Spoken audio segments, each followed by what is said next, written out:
আসসালামু আলাইকুম সুপ্রিয় পরীক্ষার্থীবৃন্দ, যারা এইচএসসি পাস করে নিবন্ধন পরীক্ষায় অংশগ্রহণ করতে চান তাদের জন্য এই ভিডিওটি, এবং যারা ডিগ্রি পাস করে নিবন্ধন পরীক্ষা দিতে চান তাদের জন্য এই ভিডিওটি। আপনারা এইচএসসি আলিম বা ডিগ্রি অথবা কামিল পাস করে আপনারা নিবন্ধন পরীক্ষার বিভিন্ন পদে অংশগ্রহণ করতে পারবেন। সো কথা না বাড়িয়ে চলুন আমরা শুরু করি। নিবন্ধন পরীক্ষায় ডিগ্রি পাস করে কি আবেদন করা যাবে? অবশ্যই যাবে। এইচএসসি পাস করে কি কোনো পোস্টে আবেদন করা যাবে? নিশ্চয়ই যাবে।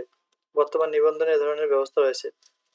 আপনি এইচএসসি ও ডিগ্রি পাস করেও নিবন্ধন পরীক্ষায় অংশগ্রহণ করতে পারবেন। এইচএসসি বা আলিম পাস করে আপনারা এমপিওভুক্ত ইবতেদায়ী মাদ্রাসায় আবেদন করতে পারবেন, যেখানে প্রথম থেকে পঞ্চম শ্রেণী পর্যন্ত ছাত্রছাত্রীদের পড়ানো হয়। এই কথাটার অর্থ হচ্ছে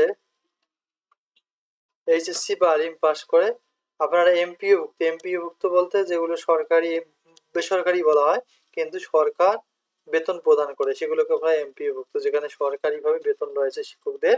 সেই ধরনের কিছু ইবতেদায়ী মাদ্রাসায় এই শিক্ষকগুলো নিয়োগ করা হয়, যারা ইন্টার পাস যাদের বলা হয়। এই ইন্টার পাস ছাত্র বা ইন্টার পাস শিক্ষক সাধারণত এই ইবতেদায়ী মাদ্রাসায় আবেদন করতে পারবে যদি তাদের বয়স 18 বছর পার হয়ে থাকে বা 18 বছর হয়ে থাকে, তারাই শুধুমাত্র আবেদন করতে পারবেন এখানে।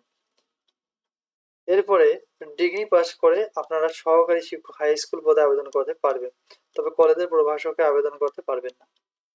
কিন্তু এখানে একটা পার্থক্য হচ্ছে, অনার্স পাস করে মানে অনেক শিক্ষার্থী কিন্তু কলেজ পর্যায়ে আবেদন করতে পারে এনটিআরসি এর ক্ষেত্রে, কিন্তু ডিগ্রি পাস করে কলেজ পর্যায়ে আবেদন করার মতো কোনো ইয়ে নেই।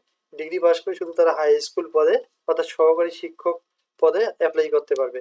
কিন্তু যদি ডিগ্রি পাসধারী প্রার্থীরা যদি মাস্টার্স কমপ্লিট করে ডিগ্রি পাস করার পর, তবেই তারা এনটিআরসি এতে প্রভাষক পদে অ্যাপ্লাই করতে পারবে।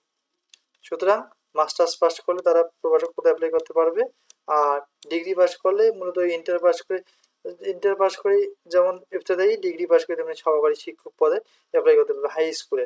আর মাস্টার্স পাস করলে তারা, আর যারা অনার্স পড়বেন তাদের মাস্টার্স পাস করলেই কি না করলেই কি, তারা মাস্টার্স পাস করলেও কলেজে আবেদন করতে পারবে, মাস্টার্স অনার্স পাস করলেও তারা কলেজ পর্যায়ে আবেদন করতে পারবে। অর্থাৎ অনার্সের এখানে প্রায়োরিটি বেশি দেওয়া হয়েছে ডিগ্রির চেয়ে। So thank you for watching this video. যদি ভালো লাগে প্লিজ সাবস্ক্রাইব করবেন। আশা করি আপনারা বিষয়টি বুঝতে পারছেন। এরকম তথ্যবহুল ভিডিও পেতে অবশ্যই চ্যানেলটি সাবস্ক্রাইব করুন, যেখানে আমরা এনটিআরসি এর রিটেন, প্রিলি এবং ভাইভা সম্পর্কে বিভিন্ন টপিক আমাদের কাছে শেয়ার করি। Thank you for watching. See you another video.